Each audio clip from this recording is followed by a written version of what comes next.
ប្រវត្តិឆ្កែទាមនុស្សលោភលន់តែចោមសៀតធ្វើអ្វីចង់តែហួសហេតុហើយទីបំផុតទៅទទួលបរាជ័យគ្រប់ប្រការ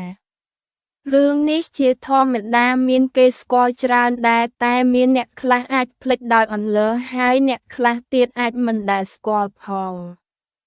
ដូច្នេះហើយនេះជាដំណើររឿងព្រះពុទ្ធអង្គមានឆ្កែតឿមួយដែលចិញ្ចឹមដោយសារនឹកអាណិតវាក្បិតវាដើរទៅណាមកណាតាមព្រះអង្គរហូត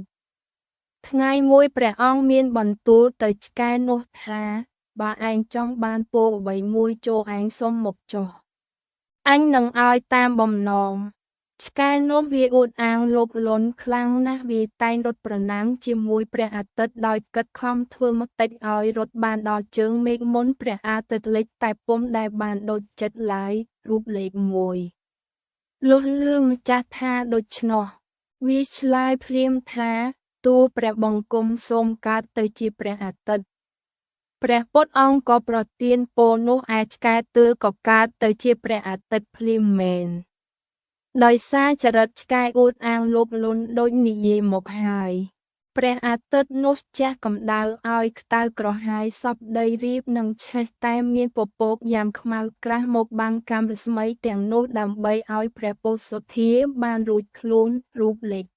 2ព្រះអាទិត្យដែលកើតពីឆ្កែតឿក៏សូមព្រះអង្គឲ្យបានកើតទៅជាពពកព្រះអង្គក៏ប្រទានពរនោះតាមបំណង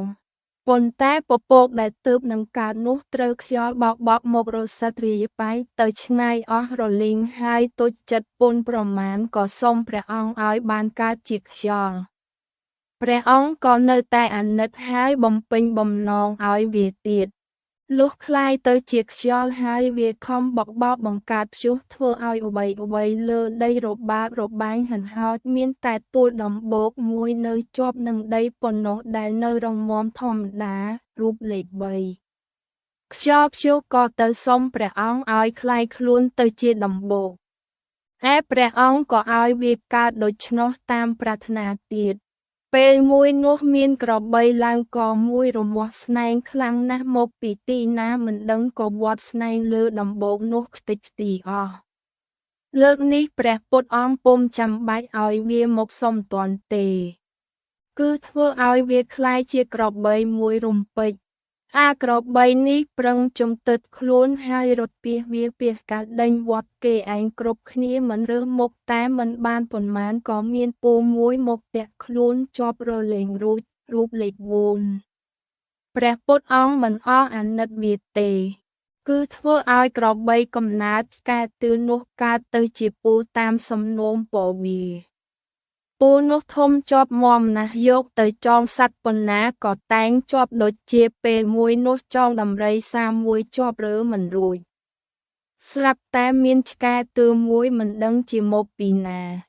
ហើយមានរូបរាងដូចគ្នាបេះបិទនឹងឆ្កែតឿដែលនិយាយពីដំបូងមកដល់ទីនោះហើយខំអង្គាមពូនោះតបន្តិចរូបលេខ5លុះត្រាតែដាច់អស់ធ្វើឲ្យដំរីរួចខ្លួនពូដាច់នោះក៏ទៅសុំព្រះពុទ្ធអង្គឲ្យបានកើតជាឆ្កែតឿនោះភ្លេចកំណើតខ្លួនឯងដែលជាឆ្កែតឿរួចទៅហើយហេតុតែចិត្តលោភលន់មកបាំងជញ្ជាំងបិទ